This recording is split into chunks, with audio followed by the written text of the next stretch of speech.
You know, folks, Christians have built countries, empires, and Western civilization. Now they founded no smoke and drink in nightclubs. What's another group that needs their own nightclub? And describe the scene. Jim, go ahead. Well, in kind of taking with Colin's challenge before about what we discussed, I'd like to see a hot new Islamic nightclub. That's why he cut me off. Go ahead. That's right. I'm sure it'll be a really happening place filled with Muslims, except for the 2 fenced-in corners, which will be controlled by the Jews. Security would be extra tight, and anybody caught not carrying a weapon is going to be asked to leave. So come down and enjoy the blood-curdling music of the new Islamic hit, Hey, we can't seem to get along with anybody else in any other nightclub. Maybe we're the problem. And last but not least, don't forget that Thursday is ladies' night. All ladies found to have a clitoris will be admitted for half price, then taken out of the dance floor and stoned to death. Folks, the latest cause of divorce in Britain is men who take too much Viagra. What was the cause of the biggest breakup you ever had? Patrice O'Neill. Shouldn't you be somewhere yelling at Locker? Locker. Danny DeVito. I'm around. Look, I've never had a worse breakup. They're all the same thing. Women try to force themselves on me, and I get very frightened. Forcing me to call, forcing me to listen when they call, forcing me to watch the dumb shit they want to watch on television, forcing me to take them out, forcing me to wear what they think I look cute in, forcing me to play Xbox with them when they're not even interested in the game. They get pissed at why? Forcing me to cuddle afterwards, even in the summer. It's hot, bitch. I still love you.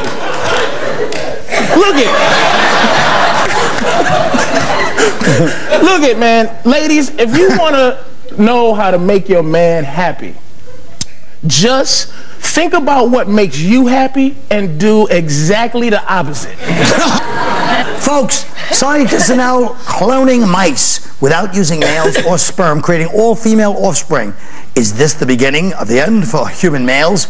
Envision for us a world without men. All right, Jim David. Jim David, everybody.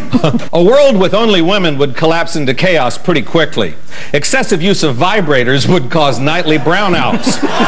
No one would be around to kill the bugs in the bathroom, attach the VCR, or parallel park. Everyone would starve to death because no one could decide where to go to dinner. The military would be totally different. Weapons of mass destruction would be vicious gossip.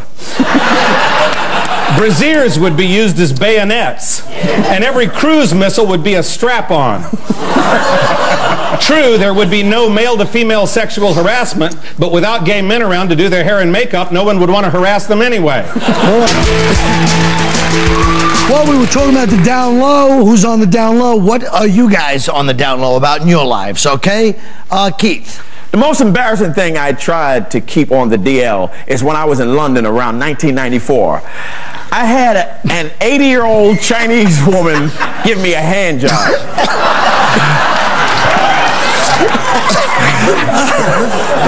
She was out of lotion, so she used duck sauce. The bitch couldn't finish the job because her arthritis kicked in. I'm spitting up my soda because I know that's got a lot of truth to it, that story. Folks, New York hosts everything from the Republican convention to The Apprentice. Now the city wants to host the 2012 Olympics. What new events would give the games a more New York feel? And remember, fellas, try to hit it out of the park. I heard somebody from the Steinberg Management Company might be in the crowd. Patrice! Bunch of different events. The roach toss, the bum smack, spot the fake Rolex and Fendi purse competition, escape from a burning building while carrying grandma down the stairs dash, the cop bribe, guess the hooker's disease, the subway push, the rat lassoing, who's the transvestite, the draft dodge, and the Arab frisk. Nick, sorry. Nick! I have 3 events. First, subway luge. That's when we strap 2 guys on the top of the A train on their backs. First one to lift their head loses. Second,